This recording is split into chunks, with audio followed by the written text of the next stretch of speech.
प्यारे दोस्तों, एक बार फिर से स्वागत है आप सभी का आपके अपने YouTube channel study with Naresh sir में। दोस्तों, आज हम क्लास 10 के दो महत्वपूर्ण प्रश्न आप लोगों के सामने लेकर आए हुए हैं। इन प्रश्नों को ध्यान से देखें, सीखें, सीखने का अधिक से अधिक प्रयास करें, क्योंकि हमारी बोर्ड परीक्षाएं काफी नजदीक हैं।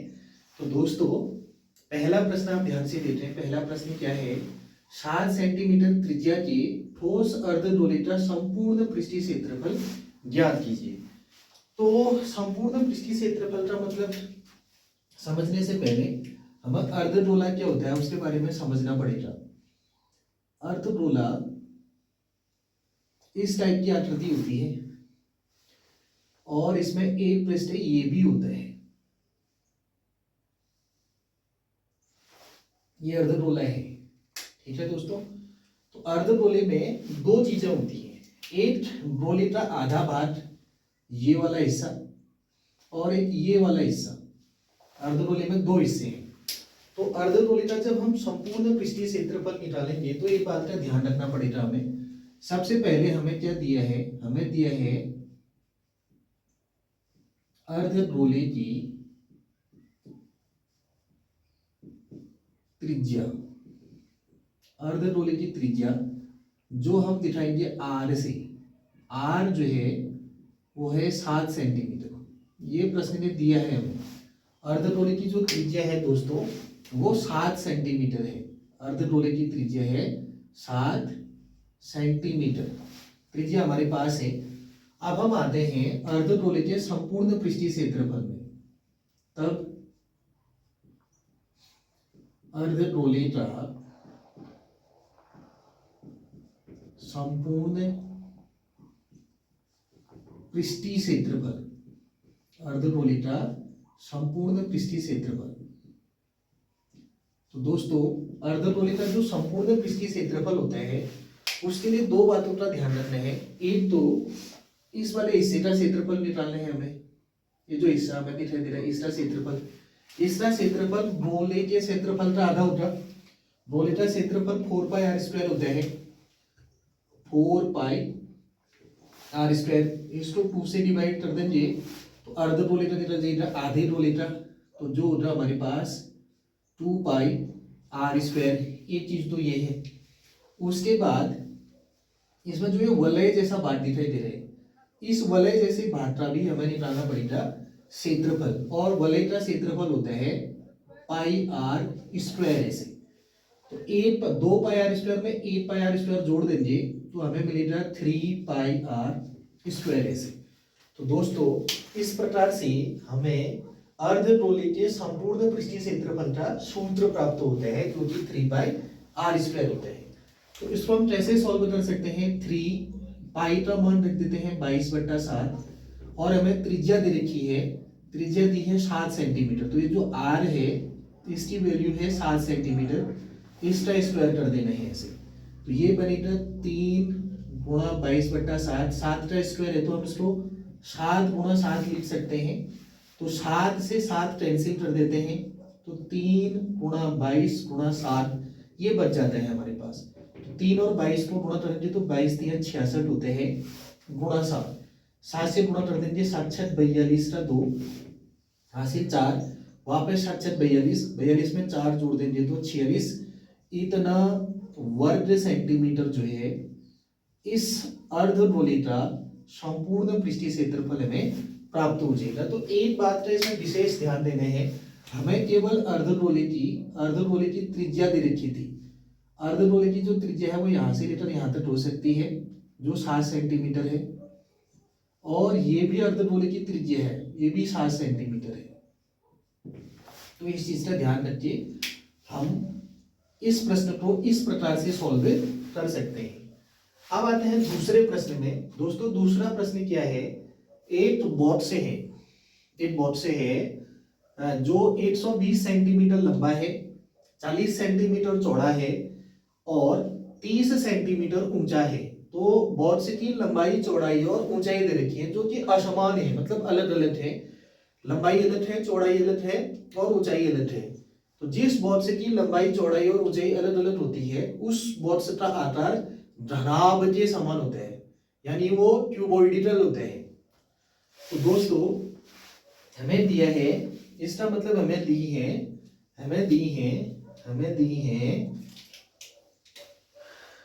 धनाभ की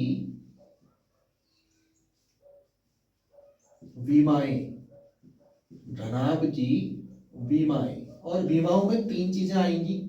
पहली चीज है लंबाई, दूसरी चीज है चौड़ाई, और तीसरा है ऊंचाई। तो धनाभ की तीन चीजें हमें दी हुई है। हम लंबाई को L से प्रदर्शित करते हैं, तो लंबाई को लिख दिया हमने L। चौड़ाई को B से प्रदर्शित करते हैं, तो चौड़ाई को B लिख दिया हमने। ऊंचाई को H से दिखाते हैं, तो इसको H लिख दिया। अब प्रश्न में आए तो वो कहते हैं कि 20 सेंटीमीटर 120 सेंटीमीटर लंबा, तो लंबाई की जगह 120 सेंटीमीटर आ जाएगा। 120 सेंटीमीटर। 40 सेंटीमीटर चौड़ा, तो जो चौड़ाई है वो 40 सेंटीमीटर है। धनाभ की जो चौड़ाई है वो 40 सेंटीमीटर है, तथा 30 सेंटीमीटर ऊंचा, और ऊंचाई है इसकी 30 सेंटीमीटर। ऊंचाई इसकी है 30 सेंटीमीटर। तो दोस्तों आपने धनाभ को देखा होगा।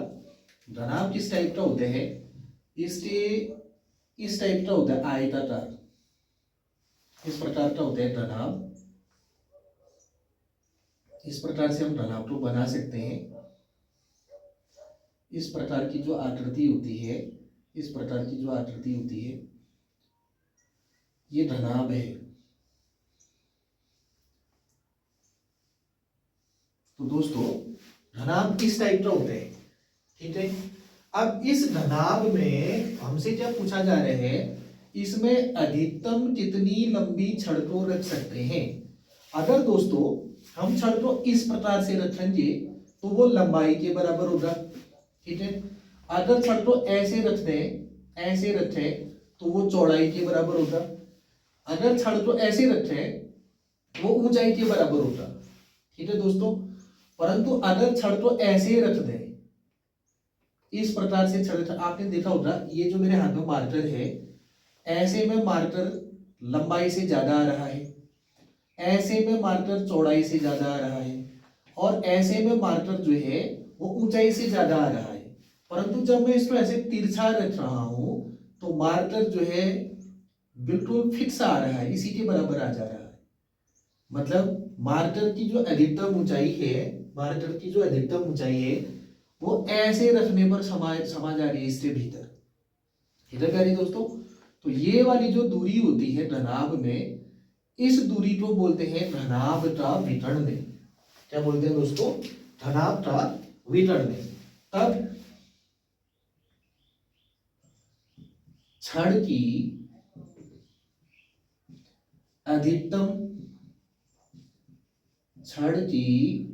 अधिकतम लंबाई, अगर हमें छड़ की अधिकतम लंबाई चाहिए तो वो बराबर होना चाहिए धनाभ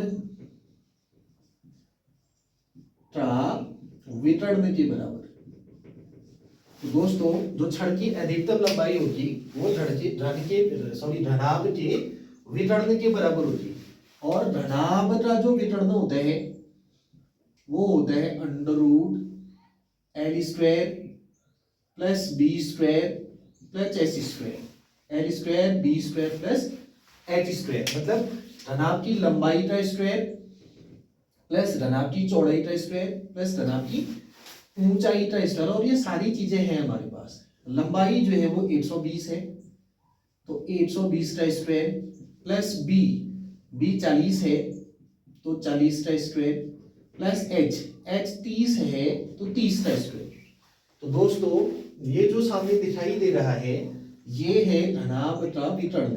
इस प्रकार से निकाला जाता है, लंबाई का स्क्वायर प्लस चौड़ाई का स्क्वायर प्लस ऊंचाई का स्क्वायर करेंगे और उसका अंडर निकाल देंगे तो हमें विकर्ण मिल जाएगा। तो इसको सॉल्व कैसे करेंगे? 120 का स्क्वायर करना है।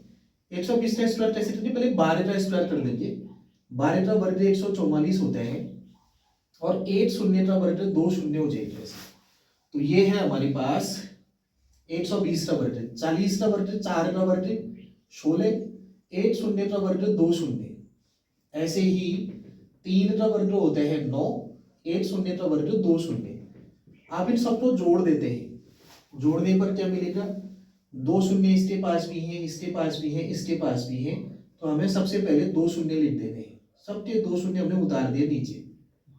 ठीक है दोस्तों, इसके बाद हम क्या कर सकते हैं, 9 में 6 जोड़ेंगे 25, 25 में 4 जोड़ देंगे तो 29।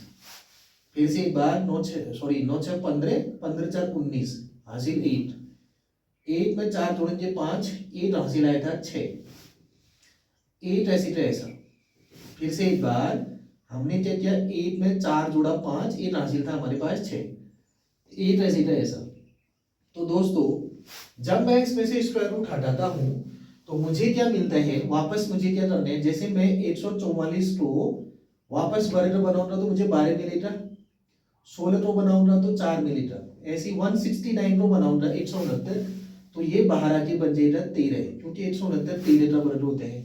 2 शून्यों का स्क्वायर रूट 1 शून्य होगा। ठीक है दोस्तों, तो ये होगा हमारा इतना सेंटीमीटर उस छड़ की अधिकतम लंबाई। छड़ की जो अधिकतम लंबाई होगी दोस्तों वो 130 सेंटीमीटर होगी।